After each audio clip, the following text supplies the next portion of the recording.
ಕದ ಒಂದು ಪುಟ್ಟ ಹಳ್ಳಿಯಲ್ಲಿ ಜನಿಸಿದ ಒಬ್ಬ ಬಡ ಹುಡುಗ ಮುಂದೊಂದು ದಿನ ಭಾರತದ ಇಂಡಸ್ಟ್ರಿಯಲ್ ಕ್ಷೇತ್ರವನ್ನೇ ಬದಲಾಯಿಸುವಷ್ಟು ಶಕ್ತಿಶಾಲಿಯಾಗಿ ಬೆಳೆಯುತ್ತಾನೆ. ಭಾರತದ ನಂಬರ್ 1 ಉದ್ಯಮಿಯಾಗಿ ಮಾರ್ಪಾಡಾಗುತ್ತಾನೆ. ಈ ಹುಡುಗನ ರೋಚಕ ಕಥೆಯನ್ನು ನಾವು ನೋಡೋಣ. ನಮ್ಮ ಚಾನಲನ್ನು ಯಾರು ಸಬ್ಸ್ಕ್ರೈಬ್ ಮಾಡ್ಕೊಂಡಿಲ್ಲ, ಸಬ್ಸ್ಕ್ರೈಬ್ ಮಾಡ್ಕೊಳ್ಳಿ, ಪ್ರೋತ್ಸಾಹಿಸಿ. ವೀಕ್ಷಕರೇ, ಕರ್ನಾಟಕದ ಒಂದು ಪುಟ್ಟ ಹಳ್ಳಿಯಲ್ಲಿ ಜನಿಸಿದ ಒಬ್ಬ ಪುಟ್ಟ ಹುಡುಗ ಮುಂದೊಂದು ದಿನ ಭಾರತದ ದೊಡ್ಡ ಇಂಡಸ್ಟ್ರಿಯಲ್ ಆಗಿ ಬೆಳೆಯುವ ರೋಚಕ ಕಥೆಯನ್ನು ನಾವು ತಿಳಿಯೋಣ. ಕರ್ನಾಟಕದ ಒಂದು ಪುಟ್ಟ ಹಳ್ಳಿಯಲ್ಲಿ ಜನಿಸಿದ ಮಳೆ ಆಧಾರಿತ ಜೀವನವನ್ನು ನಡೆಸುತ್ತಿದ್ದ ಪುಟ್ಟ ಹಳ್ಳಿಯಲ್ಲಿ ಜನಿಸಿದ ವೀರೇಶ್ ಬಡತನದ ನೆರಳು ಅವನ ಹಿಂಬಾಲಿಸುತ್ತಿರುತ್ತದೆ. ಸಾಲದ ಬಾಧೆ ತಾಳಲಾರದೆ ತಂದೆ ಆತ್ಮಹತ್ಯೆಯನ್ನು ಮಾಡಿಕೊಂಡಿರುತ್ತಾರೆ. ತಾಯಿ ಮನೆ ಕೆಲಸಗಳನ್ನು ಮಾಡಿ ಜೀವನವನ್ನು ನಿರ್ವಹಿಸುತ್ತಿರುತ್ತಾರೆ. ವೀರೇಶ್ ಶಾಲೆಗೆ ಹೋಗುತ್ತಿರುತ್ತಾನೆ. ಆದರೆ ಪುಸ್ತಕಕ್ಕಿಂತ ಹೆಚ್ಚು ಅವನಿಗೆ ಇಷ್ಟವಾದದ್ದು ತಂತ್ರಜ್ಞಾನಗಳು. ಹಳೆಯ ಟ್ರ್ಯಾಕ್ಟರ್, ಪಂಪ್ಸೆಟ್, ಡೀಸೆಲ್ ಇಂಜಿನ್ ಹಾಳಾದನ ಹೊಸದಾಗಿ ಮಾಡೋದು ಅವನ ಆಟವಾಗಿರುತ್ತದೆ. ಹಳ್ಳಿಯ ಜನ ಹೇಳುತ್ತಿರುತ್ತಾರೆ, ಈ ಹುಡುಗನ ಕೈಯಲ್ಲಿ ಏನೋ ಚಮತ್ಕಾರವಿದೆ. ಒಂದು ದಿನ ಮಳೆಗಾಲದ ರಾತ್ರಿ ಹಳ್ಳಿಯ ಬಳಿ ಇರುವ ಹಳೆಯ ಕಬ್ಬಿಣದ ಕಾರ್ಖಾನೆಯಲ್ಲಿ ಭೀಕರ ಸ್ಫೋಟವಾಗುತ್ತದೆ. ಬೆಳಿಗ್ಗೆ ಸುದ್ದಿ ಬರುತ್ತದೆ, ಕಾರ್ಖಾನೆ ಮಾಲೀಕ ಸತ್ತಿದ್ದಾನೆ ಅಂತ. ಪೊಲೀಸರು ಹೇಳಿದ್ದು ಇದು ಅಪಘಾತ ಅಂತ ಹೇಳುತ್ತಾರೆ. ಆದರೆ ವೀರೇಶ್ ಅನುಮಾನ ಬಂದು ಆ ಜಾಗವನ್ನು ನೋಡುತ್ತಾನೆ. ಆ ಜಾಗದಲ್ಲಿ ಹೊಸ ವೈರಿಂಗ್ ಮತ್ತು ಏನೋ ಒಂದು ಅವನಿಗೆ ಯೋಜಿತ ಹತ್ಯೆ ಅಂತೇಳಿ ಅವನಿಗೆ ಭಾಸವಾಗುತ್ತಿರುತ್ತದೆ. ಆದರೆ ಯಾರು ಕೇಳುತ್ತಾರೆ? ಅವನು ಬಡ ಹುಡುಗ. ತಾಯಿಯ ಕಣ್ಣೀರು, ಬಡತನ ಅವನನ್ನು ಕಿತ್ತು ತಿನ್ನುತ್ತಿರುತ್ತದೆ. ವೀರೇಶ್ ಒಂದು ಬ್ಯಾಗನ್ನು ಹಿಡಿದು ಮುಂಬೈಗೆ ಹೋಗುತ್ತಾನೆ. ಆದರೆ ಆ ನಗರದಲ್ಲಿ ದಿನ ಮೆಕ್ಯಾನಿಕ್ ಶಾಪಲ್ಲಿ ಕೆಲಸವನ್ನು ಮಾಡುತ್ತಿರುತ್ತಾನೆ. ರಾತ್ರಿ ಫುಟ್ಪಾತಲ್ಲಿ ಮಲಗುತ್ತಿರುತ್ತಾನೆ. ಒಂದು ದಿನ ಒಂದು ದೊಡ್ಡ ಕಂಪನಿಯ ಕಾರು ರಸ್ತೆಯಲ್ಲಿ ಬ್ರೇಕ್ ಡೌನ್ ಆಗಿ ನಿಂತಿರುತ್ತದೆ. ಅದನ್ನು ಸರಿಪಡಿಸಲಿಕ್ಕೆ ತುಂಬ ಮೆಕ್ಯಾನಿಕ್ಗಳು ಬಂದು ಟ್ರೈ ಮಾಡುತ್ತಿರ್ತಾರೆ. ಆದರೆ ಯಾರಿಗೂ ಸಾಧ್ಯವಾಗುವುದಿಲ್ಲ.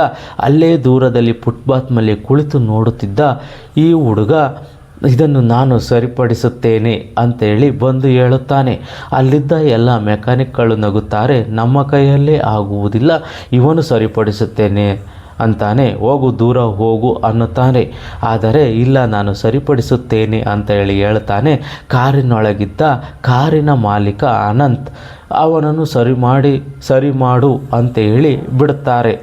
ನೀನು ಇದನ್ನು ಸರಿ ಮಾಡು ಅನ್ನುತ್ತಾರೆ. ಕಾರನ್ನು 5 ನಿಮಿಷದಲ್ಲಿ ಕಾರನ್ನು ಸ್ಟಾರ್ಟ್ ಮಾಡುತ್ತಾನೆ. ಆ ಕಾರಿನೊಳಗಿದ್ದವನು ಭಾರತದ ದೊಡ್ಡ ಇಂಡಸ್ಟ್ರಿಯಲಿಸ್ಟ್ ಆಗಿರುತ್ತಾನೆ. ಅನಂತ್ ಹೇಳ್ತಾನೆ, ನೀನು ಈ ವಿದ್ಯೆಯನ್ನು ಎಲ್ಲಿ ಕಲಿತೆ? ವೀರೇಶ್ ನಗುತ್ತಾ, ಮಣ್ಣಲ್ಲಿ ಕಲಿತಿದ್ದು ಸರ್ ಅಂತಾನೆ.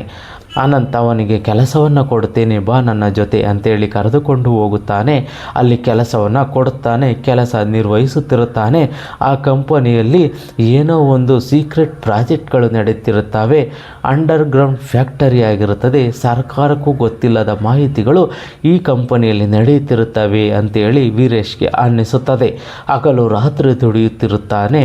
ಅವನು ಒಂದು ದಿನ ಗಮನಿಸುತ್ತಾನೆ, ಆ ಕಂಪನಿ ಕೇವಲ ಉದ್ಯಮವಲ್ಲ, ಇದು ಕೇವಲ ಉದ್ಯಮವಲ್ಲ, ಅಪಾಯಕಾರದ ಆಟ ಅಂತ ಅನ್ನಿಸುತ್ತದೆ. ಒಂದು ರಾತ್ರಿ ಅವನು ಕೆಲಸವನ್ನು ನಿರ್ವಹಿಸುವಾಗ ಅವನಿಗೆ ಒಂದು ಫೈಲ್ ಸಿಗುತ್ತದೆ. ಆ ಫೈಲನ್ನು ನೋಡುತ್ತಾನೆ. ಅದರಲ್ಲಿ ಈ ಹುಡುಗನ ಹಳ್ಳಿಯ ಕಬ್ಬಿಣದ ಕಾರ್ಖಾನೆಯ ಸ್ಫೋಟದ ಮಾಹಿತಿ ಮತ್ತು ಈ ಓನರ್ನ ಸಂಪೂರ್ಣ ಮಾಹಿತಿ, ಮೈನಿಂಗ್ ಮಾಫಿಯಾ, ನಕಲಿ ಅಪಘಾತಗಳ ಸಂಪೂರ್ಣ ಮಾಹಿತಿ ಅವನಿಗೆ ದೊರೆಯುತ್ತದೆ.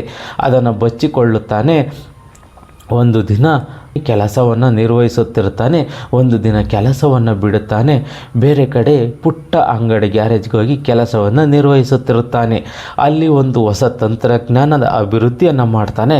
ಖರ್ಚಿನಲ್ಲಿ ಹೈ ಪವರ್ ಇಂಡಸ್ಟ್ರಿಯಲ್ ಮಿಷನನ್ನು, ಕಡಿಮೆ ಖರ್ಚಿನಲ್ಲಿ ಹೈ ಪವರ್ ಇಂಡಸ್ಟ್ರಿಯಲ್ ಮಿಷನನ್ನು ಕಂಡುಹಿಡಿಯುತ್ತಾನೆ. ಇದನ್ನು ಕೇಳಿದ ಅನಂತ್ ಶಾಕ್ ಆಗ್ತಾನೆ. ಆ ತಂತ್ರಜ್ಞಾನ ಭಾರತದ ಇಂಡಸ್ಟ್ರಿಯಲ್ ಕ್ಷೇತ್ರವನ್ನೇ ಬದಲಾಯಿಸುವಷ್ಟು ಶಕ್ತಿಶಾಲಿಯಾಗಿ ಬೆಳೆಯುತ್ತದೆ. ದೆಹಲಿ ಇಂಡಸ್ಟ್ರಿಯಲ್ ಕಮಿಟಿಯಲ್ಲಿ ದೇಶದ ದೊಡ್ಡ ದೊಡ್ಡ ಉದ್ಯಮಿಗಳು, ಸಚಿವರುಗಳು ವೀರೇಶನ ಸ್ಟೇಜ್ ಮೇಲೆ ಅವನ ಪ್ರೆಸೆಂಟೇಷನನ್ನು ನೀಡುತ್ತಿರುತ್ತಾನೆ. ಈ ಪ್ರೆಸೆಂಟೇಷನ್ ಮಧ್ಯದಲ್ಲಿ ಸ್ಕ್ರೀನ್ ಮೇಲೆ ಸ್ಫೋಟದ ವಿಡಿಯೋಗಳು, ಹತ್ಯೆಗಳ ದಾಖಲೆಗಳು, ಕಂಪನಿಗಳ ರಹಸ್ಯಗಳನ್ನು ಇವನು ಬಯಲನ್ನು ಮಾಡ್ತಾನೆ. ಜನ ಗಾಬರಿಯಾಗುತ್ತಾರೆ. ನಂತರ ಆ ಇಂಡಸ್ಟ್ರಿಯಲಿಸ್ಟ್ ಅನಂತನ್ನು ಬಂಧಿಸುತ್ತಾರೆ. ಸರ್ಕಾರ ತನಿಖೆಯನ್ನು ನಡೆಸುತ್ತಿರುತ್ತದೆ. ಕೆಲವು ವರ್ಷಗಳ ನಂತರ ಇದೇ ವೀರೇಶ್ ಭಾರತದ ನಂಬರ್ 1 ಇಂಡಸ್ಟ್ರಿಯಲ್ ಹಾಗೆ ಬೆಳೆಯುತ್ತಾನೆ, ದೊಡ್ಡ ದೊಡ್ಡ ಕಂಪನಿಯ ಮಾಲೀಕನಾಗುತ್ತಾನೆ, ಲಕ್ಷಾಂತರ ಉದ್ಯೋಗಗಳನ್ನು ನೀಡ್ತಾನೆ, ಲಕ್ಷಾಂತರ ಜನರಿಗೆ ಉದ್ಯೋಗಗಳನ್ನು ನೀಡ್ತಾನೆ, ಹಳ್ಳಿಗಳ ಅಭಿವೃದ್ಧಿಗೆ ಶ್ರಮಿಸುತ್ತಿರುತ್ತಾನೆ, ಸ್ವದೇಶಿ ತಂತ್ರಜ್ಞಾನ ಕಡೆ ಹೆಚ್ಚು ಗಮನವನ್ನು ನೀಡುತ್ತಿರುತ್ತಾನೆ. ಅವನು ಒಂದು ದೊಡ್ಡ ಇಂಡಸ್ಟ್ರಿಯಲ್ ಆಗಿ ಬೆಳೆದ ನಂತರ ಹಳ್ಳಿಗೆ ಮರಳುತ್ತಾನೆ, ಹಳ್ಳಿಯಲ್ಲಿ ಸುಖಕರ ಜೀವನವನ್ನು ನಡೆಸುತ್ತಿರುತ್ತಾನೆ.